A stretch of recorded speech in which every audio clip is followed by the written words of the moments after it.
Hello students, welcome back to the class.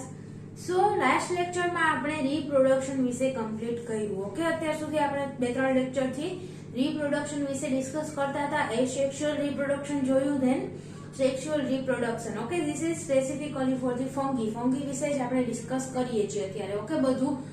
So now next topic છે classification and introduction of major divisions of fungi. Okay, ફંગીનું classification. Okay, કયા કયા ગ્રુપમાં ફંગીને classify કરી શકાય છે એના વિશે જોશું. And then major divisions of fungi, એટલે કે ફંગીના મેજર કયા કયા ડિવિઝન છે એના વિશે આપણે ટૂંકમાં વાત કરીશું. So originally considered the part of the plant kingdom. Okay, સૌથી પહેલા જ્યારે ફંગીની ડિસ્કવરી થઈ હશે ત્યારે એને પ્લાન્ટ કિંગડમનો એક પાર્ટ ગણવામાં આવતું હતું. ઓકે, પ્લાન્ટમાં એને કન્સિડર કરવામાં આવતું હતું કે પ્લાન્ટની અંડરમાં ફંગી આવતી હશે. આ વસ્તુ ક્યાંની છે કે જ્યારે એની ડિસ્કવરી થઈ હશે એ ટાઈમે. ઓકે, બહુ વહેલા સમયમાં. Then received their own kingdom status with Whittaker's classification scheme. Okay, Whittaker's classification તમે બધા જાણો જ છો Whittakerનું 5 કિંગડમ ક્લાસિફિકેશન વિશે. ઓકે, સો 5 કિંગડમ ક્લાસિફિકેશનમાં ફંગીને એક અલગ જ કિંગડમ તરીકે સ્થાન આપવામાં આવ્યું છે. ઓકે, કે ફંગી પણ એક ઇન્ડિવિડ્યુઅલ કિંગડમ તરીકે એમાં રાખવામાં આવી છે. સો વિટેકરનું ક્લાસિફિકેશન થયું એની પહેલાના સમય સુધી ફંગીને કેમાં કન્સિડર કરવામાં આવતી હતી? પ્લાન્ટ કિંગડમમાં. ઓકે, વિટેકરે જે ક્લાસિફિકેશન આપ્યું એમાં ફંગીને એક પોતાનું કિંગડમ તરીકેનું સ્ટેટસ મળ્યું. એનું સ્ટેટસ ઇમ્પ્રુવ થઈ ગયું. ઓકે, પહેલા પ્લાન્ટની અંડરમાં આવતું હતું એવું કન્સિડર થતું હતું, પણ તો કે પછી એને પોતાને જ એક કિંગડમ તરીકેનું સ્ટેટસ મળી ગયું કે ફંગી એક કિંગડમ છે. Steel considered a kingdom under domain eukarya in whose 3 domain system. Okay, હવે ફંગી એક પોતે કિંગડમ છે, પણ તો કે એને કયા કિંગડમની ઉપરનું જે ગ્રુપ હોય એને શું કહેવાય? ડોમેન. ઓકે, આપણે કિંગડમ, ડોમેન, ફાઇલમ એ બધું વિશે જોયું હતું લાઈનમાં, ફેમિલી. ઓકે, સો ડોમેન એટલે કે કિંગડમની ઉપરનો ભાગ. ઓકે, એટલે કિંગડમ છે, અલગ અલગ કિંગડમ છે બધા. એક ડોમેનમાં ઘણા બધા કિંગડમ હોઈ શકે છે. Okay, so Woese 3 domain system. Okay, વૂઝની 3 ડોમેન સિસ્ટમ છે એમાં ફંગીને યુકેરિયા ડોમેનમાં કન્સિડર કરવામાં આવે છે. ઓકે, એટલે ફંગી પોતે એક કિંગડમ છે, a kingdom under Eukarya domain. Okay, eukaryotic organism છે એટલે એને યુકેરિયા ડોમેનની અંદર એઝ અ ફંગી કિંગડમ તરીકે કન્સિડર કરવામાં આવે છે. ઓકે, સો આ ક્લાસિફિકેશનનું મેઇન વસ્તુ છે ફંગીનું સ્થાન ક્યાં છે ક્લાસિફિકેશનમાં, તો એ ઇન્ડિવિડ્યુઅલ એક કિંગડમ છે. ઓકે, વિટેકર્સ 5 કિંગડમ ક્લાસિફિકેશન સિસ્ટમ પ્રમાણે fungi is one individual Kingdom under the domain eukarya. Okay, now historically the distinctions based on the structural differences and physiological and biochemical patterns. Okay, historically એટલે કે જ્યારે સૌથી પહેલા, okay, હિસ્ટ્રીમાં પહેલાના સમયમાં ફંગીનું classification થતું હતું. ઓકે, ફંગીને ડિફરન્શિએટ કરવામાં આવતી હતી. એ કેના બેઝિસ ઉપરથી કરતા? તો કે સ્ટ્રક્ચરલ ડિફરન્સીસ. ઓકે, પહેલી વસ્તુ છે સ્ટ્રક્ચરલ ડિફરન્સીસ, કે અલગ અલગ ફંગીના સ્ટ્રક્ચરમાં જે ડિફરન્સ છે એના બેઝિસ ઉપરથી એને ડિફરન્શિએટ કરી અલગ અલગ ગ્રુપમાં ગોઠવવામાં આવે. ઓકે, એના સ્ટ્રક્ચર ઉપરથી કે જે ફંગીના સ્ટ્રક્ચર સેમ છે બધાને એક ગ્રુપમાં રાખવામાં આવશે. ફંગીના સ્ટ્રક્ચરમાં ડિફરન્સીસ છે તો એ બધી ફંગીને અલગ અલગ ગ્રુપમાં રાખવામાં આવશે. ઓકે, સો સ્ટ્રક્ચરલ ડિફરન્સીસ ઉપરથી સૌથી પહેલા તો કે ફંગસમાં ડિસ્ટિંક્શન થતું હતું, ઓર એને અલગ અલગ ગ્રુપ છે ક્લાસિફિકેશન છે સ્ટ્રક્ચરલ ડિફરન્સીસ ઉપરથી થતા હતા. Then physiological and biochemical patterns. Okay, physiological એટલે કે શું?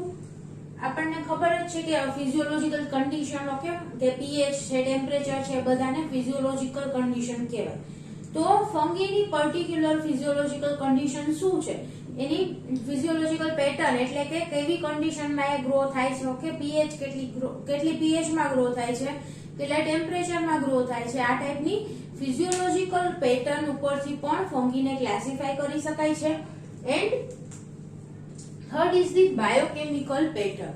બાયોકેમિકલ એટલે કે ફંગીની અંદર જે એન્ઝાઇમ્સ પ્રેઝન્ટ હશે, પ્રોટીન પ્રેઝન્ટ હશે, ઓકે, એટલે બાયોકેમિકલ મોલેક્યુલ્સ જે પ્રેઝન્ટ હશે એ બધા છે બાયોકેમિકલ પેટર્નમાં આવશે કે ફંગીનું કોન્સ્ટિટ્યુન્ટ શું છે, શેની બનેલી છે, તો એ બાયોકેમિકલ પેટર્નના આધારે પણ ફંગીનું ક્લાસિફિકેશન થતું હતું. સો હિસ્ટ્રીમાં પહેલાના સમયમાં જ્યારે એડવાન્સ્ડ ટેકનિક્સ અત્યારે જે બધી અવેલેબલ છે એવી બધી ટેકનિક નહોતી ત્યારે ફંગીનું ક્લાસિફિકેશન આ બધા ઉપરથી થતું હતું. ઓકે, સ્ટ્રક્ચરલ ડિફરન્સીસ છે, ફિઝિયોલોજીકલ પ્રોપર્ટીઝ અથવા તો બાયોકેમિકલ પ્રોપર્ટીઝ જે ફંગીની છે એના ઉપરથી એનું ક્લાસિફિકેશન થતું હતું. નાઉ the DNA analysis and genome sequencing. અત્યારની મોડર્ન ટેકનિક્સ તરીકે કઈ આવે તો કે ડીએનએ એનાલિસિસ, જીનોમ સિક્વન્સિંગ, આ ટાઈપની મોડર્ન બધી ટેકનિક્સનો યુઝ થાય છે ક્લાસિફિકેશન માટે, ફાઇલોજેનેટિક સ્ટડીઝ માટે. ઓકે, ડીએનએ એનાલિસિસ એટલે કે કમ્પ્લીટ ફંગીનું ડીએનએ છે એનું એનાલિસિસ કરવામાં આવે કે ડીએનએ કોની સાથે સિમિલર છે. ઓકે, ડીએનએ ને સિમિલારિટી ટેસ્ટ કરવામાં આવે કે બે ડીએનએ છે અલગ અલગ ફંગીના તો બંનેમાં કેટલા % સિમિલારિટી છે. ઓકે, એટલે બેઝિકલી ડીએનએ એનાલિસિસ કે કયા કયા જીનોમ એની અંદર, કયા કયા જીન એની અંદર પ્રેઝન્ટ છે. ઓકે, તો આ બધું ડીએનએ એનાલિસિસમાં આવશે. અને જીનોમ સિક્વન્સિંગ એટલે કે આખી ફંગીનું જીનોમ છે એનું સિક્વન્સિંગ પણ કરવામાં આવે છે કે આપણી પાસે આખી ફંગીની સિક્વન્સ હોય તો આપણે એ સિક્વન્સને બીજી સિક્વન્સીસ સાથે કમ્પેર કરી શકીએ. ઓકે, એટલે કે જીનોમ સિક્વન્સ ઉપરથી અને ડીએનએ એનાલિસિસ ઉપરથી ક્લાસિફિકેશન અત્યારે કરવામાં આવે છે. Okay, important tool for the evolutionary relationship. બંને ટેકનિક હાઈલી એડવાન્સ ટેકનિક અત્યારે મોડર્ન યુઝ થાય છે for evolutionary relationship. Okay, fungi છે કે પછી કોઈ પણ ઓર્ગેનિઝમ છે, whether human or any micro organism કંઈ પણ, તો એનું ઇવોલ્યુશનરી રિલેશનશિપ જોવા માટે અત્યારે આવી મોડર્ન ટેકનિક્સનો યુઝ થાય છે. ઓકે, વેરી ઇમ્પોર્ટન્ટ ટૂલ છે કે ડીએનએ સિક્વન્સીસ ઉપરથી આપણે ડીએનએ એનાલિસિસ પણ કરવામાં આવે છે. ઓકે, ફોરેન્સિક લેબોરેટરીઝમાં જ્યારે ડીએનએ એનાલિસિસ થતું હોય તો એ પણ આ ટેકનિકથી થાય છે કે આખું ડીએનએ ની સિક્વન્સિંગ કરવામાં આવે અથવા તો ડીએનએ ને બીજા જે ડેટાબેઝ છે ત્યારે કમ્પેર કરવામાં આવે. ઓકે, એવી બધી ટેકનિકનો યુઝ થાય છે જીનોમ બેઝિસ ઉપરથી. Okay, now there are 5 phyla based on its mode of the sexual reproduction. Okay, ફંગીને 5 અલગ અલગ ફાઇલમ એટલે કે ફાઇલામાં ડિવાઈડ કરવામાં આવે છે. તેના બેઝિસ ઉપરથી તો કે મોડ ઓફ સેક્સ્યુઅલ રિપ્રોડક્શન, કે ફંગીની અંદર કઈ ટાઈપનું સેક્સ્યુઅલ રિપ્રોડક્શન જોવા મળે છે એના બેઝિસ ઉપરથી ફંગીને 5 અલગ અલગ ફાઇલમમાં ડિવાઈડ કરવામાં આવે છે. ઓકે, ક્લાસિફિકેશનમાં સૌથી ઉપરનું છે ડોમેઇન. ઓકે, ડોમેઇનની નીચે આવશે કિંગડમ અને કિંગડમની નીચે શું આવે છે તો કે ફાઇલમ. ઓકે, એટલે કે ફંગીને અલગ અલગ, ફંગી એક કિંગડમ છે એને 5 ફાઇલમમાં ડિવાઈડ કરી શકાય છે ઓર ફાઇલામાં ડિવાઈડ કરી શકાય છે. સો આ કયા કયા 5 ફાઇલા છે એના વિશે હવે આપણે જોશું. એન્ડ ધીસ ડિફરન્ટ ફાઇલા ઓર આ બધા જે અલગ અલગ ગ્રુપ છે કે એના બેઝિસ ઉપર છે તો કે મોડ ઓફ સેક્સ્યુઅલ રિપ્રોડક્શન, ફંગીની અંદર કયા ટાઈપનું સેક્સ્યુઅલ રિપ્રોડક્શન જોવા મળે છે એના બેઝિસ ઉપરથી એને આ અલગ અલગ ફાઇલામાં ડિવાઈડ કરવામાં આવ્યું છે. ઓકે, સો સૌથી પહેલા એન્સેસ્ટ્રલ એક્વેટિક પ્રોટિસ્ટ. ઓકે, એન્સેસ્ટ્રલ એટલે કે પૂર્વજો. ઓકે, પૂર્વજોને શું કહેવાય? એન્સેસ્ટર. એન્સેસ્ટ્રલ એક્વેટિક પ્રોટિસ્ટ એટલે કે એવું માનવામાં આવે છે કે સૌથી પહેલા ફંગી કેમાંથી ડેવલપ થઈ હશે તો કે એક્વેટિક પ્રોટિસ્ટ માંથી. ઓકે, ફંગી પહેલી ફંગી જ્યારે અસ્તિત્વમાં આવી હશે તો એ એક્વેટિક એટલે કે પાણીની અંદર જે પ્રોટિસ્ટ પ્રેઝન્ટ છે, ઓકે, એમાંથી ફંગીનું ડેવલપમેન્ટ થયું હશે. સો એક્વેટિક પ્રોટિસ્ટ માંથી સૌથી પહેલી ફંગી ડેવલપ થઈ હશે અને એમાંથી પછી અલગ અલગ એનું ઇવોલ્યુશનરી ડેવલપમેન્ટ થયું હશે. ઓકે, સો આપણે ફાઇલોજેનેટિકલી ઓર ઇવોલ્યુશનરી ચાર્ટના રૂપમાં જોઈએ તો અલગ અલગ ક્લાસ આ પ્રમાણે છે. ઓકે, અલગ અલગ ફાઇલમ છે એ આ રીતના જોવા મળે છે. ઓકે, સો સૌથી પહેલા પહેલું ગ્રુપ કયું આવ્યું તો કે કાઇટ્રીડિયોમાઇકોટા. ઓકે, કાઇટ્રીડિયોમાઇકોટા સૌથી પહેલું ફાઇલા છે ડિવાઈડ થયું. ધેન અહીંયાથી આપણે જોવો તો અહીંયા બે ગ્રુપ અલગ અલગ ડિવાઈડ થયા છે એમ આપણે જોઈ શકીએ. એક ગ્રુપ છે કાઇટ્રીડિયોમાઇકોટા, સેકન્ડ જે છે એ બે અલગ અલગ ગ્રુપમાં પાછું ડિવાઈડ થાય છે. ઓકે, એક ફાઇલમ એમાંથી આવે છે ઝાયગોમાઇકોટા. ઓકે, એટલે આ ઇવોલ્યુશનરી ઇવોલ્યુશનમાં ક્યાં ક્યાં ગ્રુપ અલગ પડ્યા છે એ આપણે જોઈ શકીએ છીએ કે સૌથી પહેલા કયું ફાઇલા આવ્યું હશે તો કે કાઇટિડિયોમાઇકોટા. ઓકે, કેમ કે સૌથી પહેલા એ ડિવાઇડ થયું છે, એનું ફોર્મેશન થયું છે. ધેન જે બાકીનું હતું એમાંથી ઝાયગોમાઇકોટા. ઓકે, બીજો નંબરમાં એનું ઇવોલ્યુશન થયું. Then third is the Glomeromycota. Okay, Glomeromycota. Then fourth is the ascomycota and fifth is the basidiomycota. Okay, so આ પાંચ અલગ અલગ ફાઇલા છે. ફંગીને આ પાંચ ફાઇલામાં ડિવાઇડ કરવામાં આવે છે. ઓકે, અને આ જે ચાર્ટ છે એનું ફાઇલોજેનેટિક રિલેશનશિપ બતાવે છે. એટલે કે અહીંયા નીચેથી જોઈએ તો એસ્કોમાઇકોટા અને બેઝિડિયોમાઇકોટા એ બંને ફાઇલોજેનેટિકલી કેવા છે તો કે વધારે નજીક છે as compared to the others. Okay, આ બંનેનું ફાઇલોજેનેટિક રિલેશનશિપ છે એ સારું છે. ઓકે, નજીક છે ફાઇલોજેનેટિક ડિસ્ટન્સ, કેમ કે એ બંને એક જ બ્રાન્ચમાંથી આવેલા છે. ઓકે, આ એક જ બ્રાન્ચમાંથી આ બે ડિવાઇડ થાય છે એટલે આ બંનેનું ફાઇલોજેનેટિક ડિસ્ટન્સ ઓછું કહેવાય. ઓકે, એવી જ રીતે આપણે એસ્કોમાઇકોટા અને ઝાયગોમાઇકોટાને જોઈએ તો એ બંને એક જ બ્રાન્ચમાંથી આવતા નથી. ઓકે, આમાંથી આ એક ડિવાઇડ થયું, આ બીજું થયું, એમાં વળી બે પાર્ટ થયા અને એમાં વળી બે પાર્ટ થયા, ત્યારે એસ્કોમાઇકોટા ડેવલપ થયું. ઓકે, સો ઝાયગોમાઇકોટા અને એસ્કોમાઇકોટાનું ફાઇલોજેનેટિક ડિસ્ટન્સ કેવું કહેવાય? વધારે. Okay, clear? So this is the 5 phylum of the fungi. ફંગીને આ 5 ફાઇલામાં ડિવાઇડ કરી શકાય છે. કેના બેઝિસ ઉપરથી? તો કે mode of sexual reproduction. Okay, કયા ટાઈપનું સેક્સ્યુઅલ રિપ્રોડક્શન એની અંદર જોવા મળે છે એના બેઝિસ ઉપરથી આ 5 અલગ અલગ ફાઇલા ક્લાસિફાઈ કરવામાં આવ્યું છે. So now if fungus lacks the recognized sexual cycle.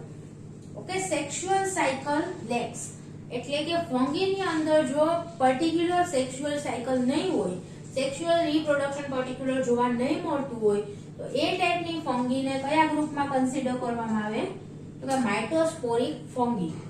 Okay, એને કહેવાય માઇટોસ્પોરિક ફંગી. એવી ફંગી કે જેની અંદર સેક્સ્યુઅલ રિપ્રોડક્શન જોવા નથી મળતું. ઓકે, સેક્સ્યુઅલ સાયકલ પ્રેઝન્ટ નહીં હોય એવી ફંગીને માઇટોસ્પોરિક ફંગી ગ્રુપમાં અલગથી રાખવામાં આવે છે.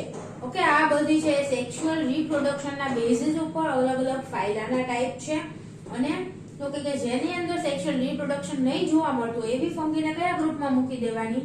માઇટોસ્પોરિક ફંગીમાં. Now this scheme for the relationships based on the molecular findings. Okay, molecular findings એટલે કે અલગ અલગ મેક્રોમોલેક્યુલ્સ ને ઉપર સ્ટડીઝ કરી અને આ આખું સ્કીમ આપવામાં આવેલું છે. ઓકે, ડીએનએ એનાલિસિસ છે, પ્રોટીન એનાલિસિસ છે, આરએનએ એનાલિસિસ છે, આ બધું ફંગીનું કરી અને મોલેક્યુલર ડેટા બધો ભેગો કરી અને એના ઉપરથી આ ફાઇલોજેનેટિક રિલેશનશિપ આપવામાં આવ્યું છે કે કોણ ફાઇલોજેનેટિકલી નજીક છે, કોણ ફાઇલોજેનેટિકલી દૂર છે, એ મોલેક્યુલર એનાલિસિસ ઉપરથી નક્કી કરવામાં આવેલું છે. કેમ કે ત્યાં જઈને તે સમયમાં જઈને તો આપણે જોઈ નથી શકતા કે સૌથી પહેલા કઈ ફંગી ડેવલપ થઈ, પછી કઈ થઈ. ઓકે, આપણે ફાઇલોજેનેટિક રિલેશનશિપ જોવું હોય તો એ ખાલી આપણે આ ડીએનએ એનાલિસિસ ઉપરથી અને બીજી જે કંઈ પણ ઇવોલ્યુશનરી રિલેશનશિપ જાણવા માટેની મેથડ છે એ બધી મેથડ યુઝ કરીને જાણી શકીએ છીએ. ઓકે, અને પ્રેડિક્ટ કરી શકીએ છીએ ફાઇલોજેનેટિક રિલેશનશિપને. એક્યુરેટ આપણે કહી શકતા નથી કે કોણ કયું ઓર્ગેનિઝમ પહેલા ડેવલપ થયું, કયું પછી ડેવલપ થયું. Okay, so the dashed line shows the unclear lineage. Okay, અહીંયા જે આ બે જગ્યાએ મેં ડેશ્ડ લાઇન કરેલી છે, ઓકે, ડેશ ડેશ ડેશ વાળી લાઇન છે, એનો મીનિંગ શું છે તો કે અનક્લિયર lineage. ઓકે, એક્ઝેક્ટલી એ ફાઇલા છે એ કયામાંથી ડેવલપ થયું છે, ક્યાંથી ડેવલપ થયું છે એનું ખબર ના હોય એટલે એને ડેશ લાઇનથી બતાવવામાં આવેલું છે. ઓકે, એક્ઝેક્ટલી એનું સ્થાન ક્યાં છે ફાઇલોજેનેટિક ટ્રીમાં એ ન ખબર હોય, અનક્લિયર છે, એટલા માટે એને ડેશ લાઇનથી બતાવવામાં આવેલું છે કે કદાચ અહીંયા એનું ફાઇલોજેનેટિક સ્થાન હશે. ઓકે, એનું પ્લેસ છે કદાચ ફાઇલોજેનેટિક ટ્રીમાં અહીંયા આવતું હોઈ શકે. ક્લિયર? આમાંથી કોઈ અલગ હજી lineage આવતું હોય તો આપણને ખબર નથી એટલે એને ડેશ લાઇનથી બતાવવામાં આવેલું છે. નાઉ ધી કાઇટ્રિડ્સ એટલે કે કાઇટ્રિડોમાઇકોટા. ઓકે, એને શોર્ટમાં કાઇટ્રિડ્સ તરીકે ઓળખવામાં આવે છે. સો ધી કાઇટ્રિડ્સ ઓનલી વિથ ધી ફ્લેજેલા. કે આ બધા જે ફંગસના ગ્રુપ છે એમાંથી એક કાઇટ્રિડ્સ જ એવું છે કે જેની પાસે ફ્લેજેલા પ્રેઝન્ટ હશે. ઓકે, એટલે કે કાઇટ્રિડ્સ ફંગી છે એ જ ખાલી ફ્લેજેલેટેડ હશે, બાકીના 4 ગ્રુપમાં ફ્લેજેલા પ્રેઝન્ટ નહીં હોય. Okay, so only group with the flagella indicates on phylogenetic tree where you would place the phrase loss of the flagella. Okay, એટલે કે જ્યારે આપણે ફાયલોજેનેટિક ટ્રી ડ્રો કરતા હોય, ઓકે, તો જ્યાં એવો પાર્ટ પડશે કે ના અહીંયા આ બાજુના જે બધા ઓર્ગેનિઝમ છે એની પાસે ફ્લેજેલા છે અને આ બાજુના જે બીજા ઓર્ગેનિઝમ છે એમાં ફ્લેજેલાનો લોસ થાય છે. ઓકે, એટલે કે ફ્લેજેલાનો લોસ થતો હોય એ પાર્ટ જ્યાંથી આમ ફાટો પડે છે ત્યાં આ પ્રેઝન્ટ હશે કાઇટ્રિડ્સ. ઓકે, સમજાણું કે જ્યાં બે અલગ ગ્રુપ પડતા હશે, ફોર એક્ઝામ્પલ અહીંયા ફ્લેજેલા પ્રેઝન્ટ છે, ઓકે, અને અહીંયા નોન ફ્લેજેલા, એટલે કે ફાયલોજેનેટિક ટ્રીમાં અહીંયાથી બે ભાગ પડે છે કે એક બાજુ છે ફ્લેજેલા વાળા ઓર્ગેનિઝમ અને બીજી બાજુ તો કે નોન ફ્લેજેલેટેડ ઓર્ગેનિઝમ. તો એવી રીતના જ્યાં બે પાર્ટ પડતા હશે ત્યાં કાઇટ્રિડ્સ નું પ્લેસ હશે કે અહીંયાથી આ બધા ગ્રુપ થી એ અલગ પડે છે, કે આ પાર્ટ થી એ બધા ગ્રુપ થી અલગ પડે છે કેમ કે એક બાજુ નોન ફ્લેજેલેટેડ આવે છે અને એક બાજુ ફ્લેજેલેટેડ આવે છે. ઓકે, સો જ્યાં આ બાજુનું જે પાર્ટ છે એમાં શું કહેવાય તો કે લોસ ઓફ ફ્લેજેલા.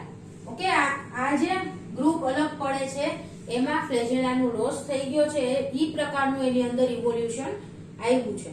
ઓકે, એટલે એના ફ્લેજેલાનો લોસ થયો અને તો કે એ અલગ અલગ ગ્રુપમાં આગળ ડિવાઈડ થઈ અને જેની પાસે ફ્લેજેલા હતી તો એ માઇકોટા અથવા તો કાઇટ્રિડ્સના રૂપમાં અલગ એક ગ્રુપના ફોર્મમાં રહી ગઈ. ઓકે, સો લોસ ઓફ ફ્લેજેલા જ્યાં આવે છે ત્યાંથી કાઇટ્રિડ્સ છે બીજા બધાથી અલગ પડે છે. Clear this much? Now we will discuss about this 5 types of the fungi in detail. તો આ પાંચે પાંચ જે ફાયલા છે એના વિશે આપણે હવે ડિટેલમાં ડિસ્કસ કરીશું. Now the first phyla of the fungi is the Chytridiomycota. Okay, આપણે બધા ફાયલા વિશે ડિટેલમાં ડિસ્કસ કરીશું. તો first is the Chytridiomycota. It is also known as the chytrids. Okay, commonly Chytridiomycota ને શોર્ટમાં નાના નામમાં કાઇટ્રિડ્સ તરીકે પણ ઓળખવામાં આવે છે. ઓકે, સો કાઇટ્રિડ્સ આપણે સિમ્પલી એને કાઇટ્રિડ્સ તરીકે ઓળખશું. Oldest known fungi. ઓકે, સૌથી જૂનામાં જૂની ફંગી હોય તો કઈ છે? કાઇટ્રિડ્સ. ઓકે, કેમ કે આપણે જે ઇવોલ્યુશનરી રિલેશનશિપ જોયું તો એમાં પણ આપણે જોયું હતું કે સૌથી પહેલા કાઇટ્રિડ્સ ડિવાઇડ થતા હતા. ઓકે, આ રીતનું હતું ફર્સ્ટ, પછી અહીંયાથી વળી બે ડિવિઝન થતા હતા સેકન્ડ, એટલે કે આપણું ગ્લોમેરો માઇકોટા, ધેન પછી અહીંયાથી વળી બે ડિવાઇડ થતા હતા. ઓકે, આ થર્ડ, અહીંયાથી વળી બે ડિવિઝન થતા હતા ફોર્થ અને ફિફ્થ. ઓકે, આપણે જે 5 ક્લાસ જોયા હતા આ રીતના અલગ અલગ ડિવાઇડ થતા હતા. સો ફર્સ્ટ એટલે કે સૌથી ઓલ્ડેસ્ટ નોન ફંગી હોય તો એ કઈ છે? કાઇટ્રિડોમાઇકોટા. ઓકે, કેમ કે સૌથી પહેલા એ ડિવાઇડ થયો અને એનું ઇવોલ્યુશન થયું છે. ઓકે, પછી આ બધા ઇવોલ્યુશનમાં આવે છે, ધીમે ધીમે એમાં ચેન્જીસ આવી અને આ બધાનું ફોર્મેશન થાય છે. પણ સૌથી પહેલા કયા ટાઈપના ફાઇલમનું પ્રોડક્શન થયું હતું? તો કાઇટ્રિડિયોમાઇકોટા. Okay, so oldest known fungi.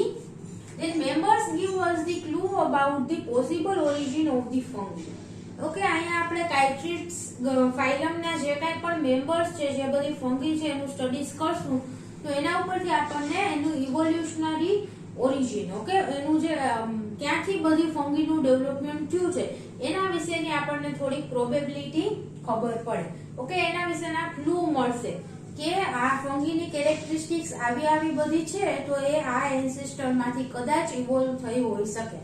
Okay, એટલે એના ઇવોલ્યુશન માટેનો ક્લુ છે એ આપણને ફંગીના ઇવોલ્યુશન માટેનો ક્લુ કાઇટ્રિડ્સ ઉપરથી મળશે. ઓકે, કાઇટ્રિડ્સ ગ્રુપની જે કંઈ પણ ફંગી છે એના બધી સ્ટ્રક્ચર અને એનું બધું એની બધી પ્રોપર્ટીઝ છે એના વિશે આપણે સ્ટડી કરશું તો એના ઉપરથી આપણને એનું ફંગીનું ઇવોલ્યુશનની પોસિબિલિટીઝ ખબર પડે છે.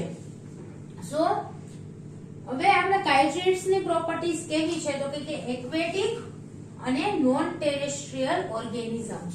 ઓકે, કાઇટ્રિડ્સમાં જે ફંગી છે એ બધી કેવી છે તો કે એક્વેટિક છે. ઓકે, પાણીની અંદર પ્રેઝન્ટ હશે આ બધી ફંગી, અને નોન ટેરેસ્ટ્રિયલ એટલે કે જમીન ઉપર ક્યાંય પણ પ્રેઝન્ટ હશે નહીં, ખાલી પાણીની અંદર જ ગ્રો થઈ શકે છે, એટલે કે એક્વેટિક ઓર્ગેનિઝમ્સ બધા હશે કાઇટ્રિડ્સ ગ્રુપમાં. So this fungi originated in the water. Okay, આ ફંગી છે વોટરની અંદરથી ડેવલપ થઈ હશે એવું માની શકાય, કેમ કે પાણીની અંદર જ એ રહી શકે છે, અને તો કે જમીન ઉપર એનું ડેવલપમેન્ટ થતું નથી. So we can predict that કે this fungi originated in water. Okay, પાણીની અંદર એનું ઇવોલ્યુશન થઈ અને એનું ડેવલપમેન્ટ થયું હશે, and probably from the flagellated protistan ancestor. Okay, જે આપણી કાઇટ્રિડ્સ છે કેવી છે તો કે એક્વેટિક ફંગી છે, એટલે કે આપણે એવું માની શકીએ કે ફંગીનું ઇવોલ્યુશન સૌથી પહેલા ક્યાં થયું હશે તો કે ઇનસાઇડ ધી વોટર. ઓકે, એનું ઓરિજિન છે વોટરની અંદરથી જ ફંગી ડેવલપ થઈ હશે. ઓકે, એન્ડ તો કે probably from the flagellated protistan એન્સેસ્ટર, કેમ કે ફંગીમાં જે સૌથી પહેલા ડિવિઝન થઈ અને ફંગી બને છે કેવી હતી તો કે ફ્લેજેલેટેડ. ઓકે, સો આપણે એમ કહી શકીએ કે કોઈક ફ્લેજેલેટેડ એન્સેસ્ટર માંથી આવેલી છે. ઓકે, એના પૂર્વજો છે ફ્લેજેલેટેડ હશે, એટલે આ સૌથી જૂનામાં જૂની ફંગી છે એની પાસે ફ્લેજેલા પ્રેઝન્ટ હતી.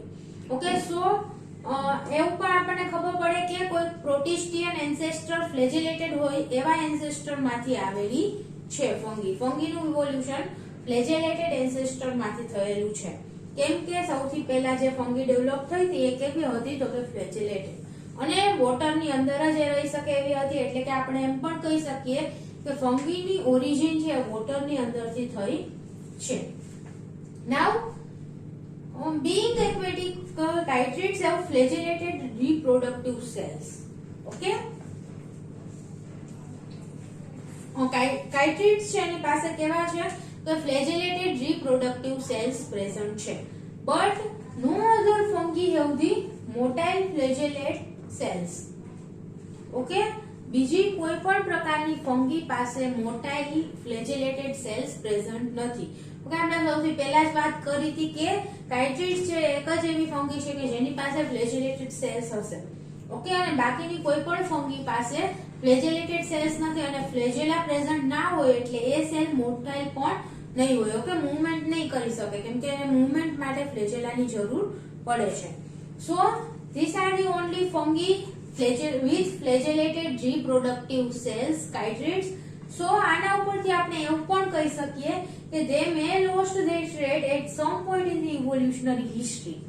ઓકે, ફંગી એની ઇવોલ્યુશનરી હિસ્ટ્રીમાં ક્યાંક એને જે એનું ફ્લેજેલેટેડ ટ્રેટ હતું, ઓકે, એની કેરેક્ટરિસ્ટિક્સ હતી ફ્લેજેલેટેડ વાળી, એ એને ક્યાંક લોસ કરી છે.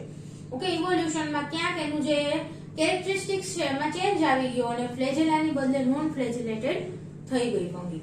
ઓકે, સો જે સ્ટાર્ટિંગની સૌથી પહેલા જે જૂનીમાં જૂની જાણીતી કાઇટ્રિડ્સ ફંગી છે એની પાસે ફ્લેજેલા પ્રેઝન્ટ છે. સો આપણે એમ કહી શકીએ કે ફ્લેજેલેટેડ એન્સેસ્ટર માંથી ફંગીનું ઓરિજિન થયું છે. અને બીજી વસ્તુ એ કે બાકીની કોઈ પણ ફંગી પાસે ફ્લેજેલેટેડ સેલ્સ પ્રેઝન્ટ નથી. ઓકે, સો એના ઉપરથી આપણે શું કહી શકીએ કે ઇવોલ્યુશનમાં ક્યાંક એવો ચેન્જીસ આવી ગયો ફંગીની અંદર. ઓકે, એનું ટ્રેટ છે એને ફ્લેજેલાનું જે ટ્રેટ હતું એટલે કે એનું પર્ટિક્યુલર જે જીન હતું એમાં કંઈક ચેન્જીસ આવી ગયા અથવા તો એમાં કંઈક મ્યુટેશન આવી ગયું, એના લીધે શું થશે તો કે ફંગીની અંદર ફ્લેજેલાનું પ્રોડક્શન થવાનું બંધ થઈ ગયું.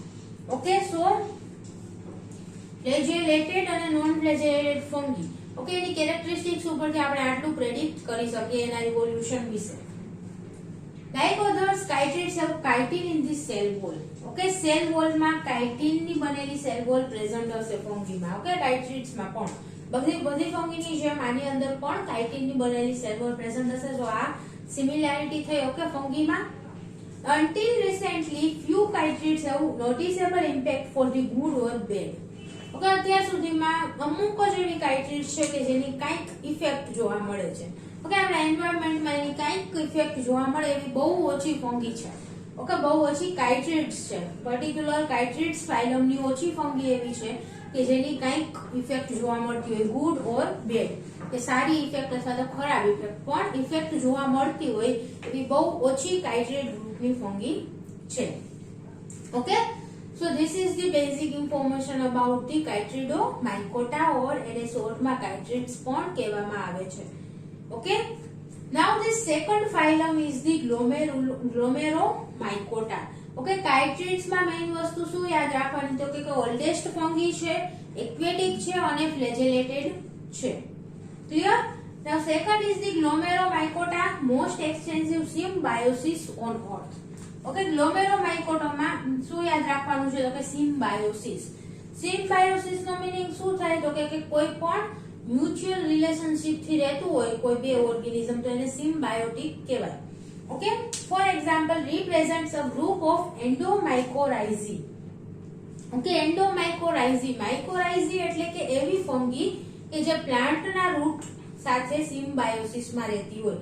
એટલે કે એ પ્લાન્ટના રૂટમાંથી બેનિફિટ મેળવશે અને પ્લાન્ટના રૂટ છે એ તો કે પ્લાન્ટ છે ફંગીમાંથી બેનિફિટ મેળવતો હોય અને ફંગી પ્લાન્ટમાંથી બેનિફિટ મેળવતી હોય તો આ ટાઈપનું જે રિલેશનશિપ છે it is known as the symbiosis. Okay, તમારે આગળ પણ ક્યાંક ભણવામાં આવી જ ગયું હશે સિમ્બાયોસિસ. સો એન્ડોમાઇકોરાઇઝી એટલે કે માઇકોરાઇઝી નો મીનિંગ છે કે એવી ફંગી કે જે પ્લાન્ટના રૂટમાં ગ્રો થતી હોય. ઓકે, રૂટ સાથે સિમ્બાયોસિસમાં ગ્રો થતી હોય એવી ફંગીને માઇકોરાઇઝી કહેવાય. અને એન્ડોમાઇકોરાઇઝી, એન્ડો એટલે કે એ ફંગીનું હાઇપર સ્ટ્રક્ચર છે અથવા તો એનો કોઈક પાર્ટ છે પ્લાન્ટની અંદર એના રૂટમાં પેનિટ્રેટ થઈ અને રૂટની અંદર પ્રેઝન્ટ હોય છે. ઓકે, ફંગીનું જે રૂટ લાઇક સ્ટ્રક્ચર હશે અથવા તો હાઇફી જે હશે એ પ્લાન્ટની અંદર પેનિટ્રેટ થઈ જશે પ્લાન્ટ રૂટમાં. ઓકે, અને પેનિટ્રેટ થઈ અને અંદરથી પોતાને જરૂરી ન્યુટ્રિયન્ટ્સ નું એબ્સોર્પ્શન અને બધું કરશે. સો એન્ડો એટલે કે પ્લાન્ટની અંદર ફંગીનો કોઈક પાર્ટ પેનિટ્રેટ થઈ અને અંદર પ્રેઝન્ટ છે. સો Glomeromycota is the endomycorrhizae group નું એક છે. Okay, represents a group of the endomycorrhizae exist within the roots of more than 80% of the world's land plant. Okay, more than 80%. 80% કરતા પણ વધારે પ્લાન્ટના રૂટમાં ગ્લોમેરોમાઇકોટા નામ ટાઈપની ફંગી પ્રેઝન્ટ છે. ઓકે, આખી દુનિયામાં જે કાંઈ પણ જમીન ઉપર જે કાંઈ પણ પ્લાન્ટ ગ્રો થાય છે એ બધાના રૂટમાં ઓકે 80% કરતા વધારે પ્લાન્ટના રૂટમાં આ ટાઈપની ફંગી પ્રેઝન્ટ હશે. સો બહુ બધી જગ્યાએ પ્રેઝન્ટ છે. Interact mutualistically by providing essential phosphate and other nutrients to plant.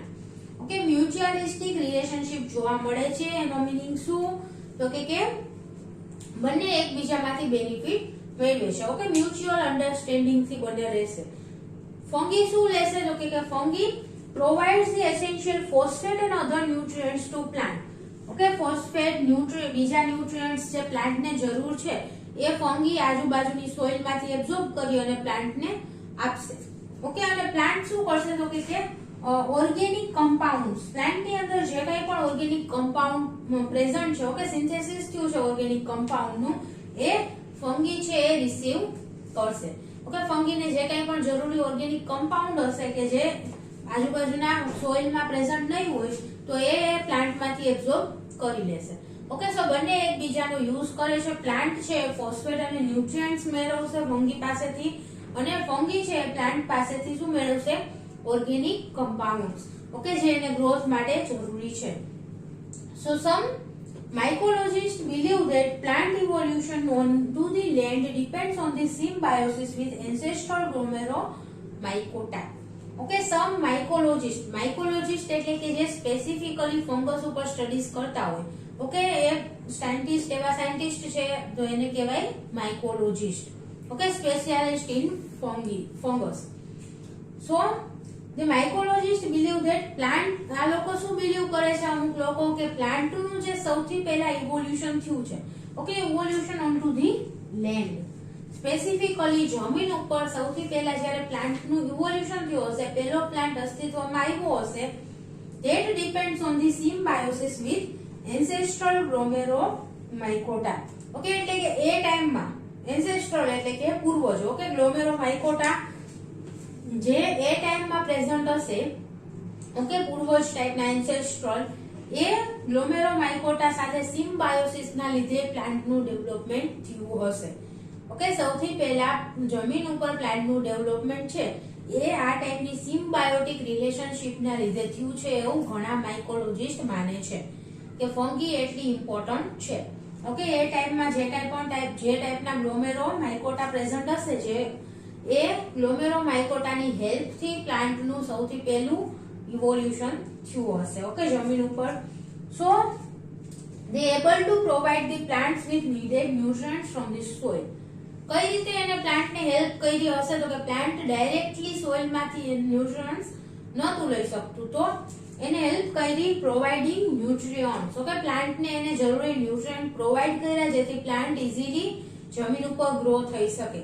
Okay, તો ન્યુટ્રિયન્ટ પ્રોવાઇડ કરી અને એને પ્લાન્ટને હેલ્પ કરી છે એવું માનવામાં આવે છે કે સૌથી પહેલા જમીન ઉપર જ્યારે પ્લાન્ટનું ઇવોલ્યુશન થયું તો એ આ ટાઈપના સિમ્બાયોટિક રિલેશનશિપના લીધે થયું છે. ઓકે, ગ્લોમેરો માઇકોટાને લીધે થયું છે, એની હેલ્પથી થયું છે. Clear? So this is the second class Glomeromycota. Okay, બીજું ફાઇલમ છે ફંગીનું. ફર્સ્ટ ક્લાસ આપણે કયો જોયો તો કે ગાઇટ્રીડિયો માઇકોટા અને second phyla is the Glomeromycota. Okay, and બંનેમાં જે સ્પેસિફિક વસ્તુ શું છે તો કે ગાઇટ્રીડ્સમાં શું યાદ રાખવાનું? એક્વેટિક છે, ફ્લેજેલેટેડ છે અને તો કે સૌથી ઓલ્ડેસ્ટ ફંગી છે. ઓકે, અને આના માટેની જે ઇમ્પોર્ટન્ટ વસ્તુ છે ગ્લોમેરો માઇકોટા એ શું છે તો કે સિમ્બાયોસિસ. ઓકે, પ્લાન્ટના રૂટની સાથે સિમ્બાયોટિક રિલેશનશિપમાં જોવા મળે છે. Clear? So this are the two phylums. In our next lecture we will discuss about the more. Okay, અલગ બીજા ફાઇલમ વિશે આપણે નેક્સ્ટ લેક્ચરમાં ડિસ્કસ કરીશું. So thank you so much students for watching this video, and if you have any doubt then please ask in the comment box. Thank you.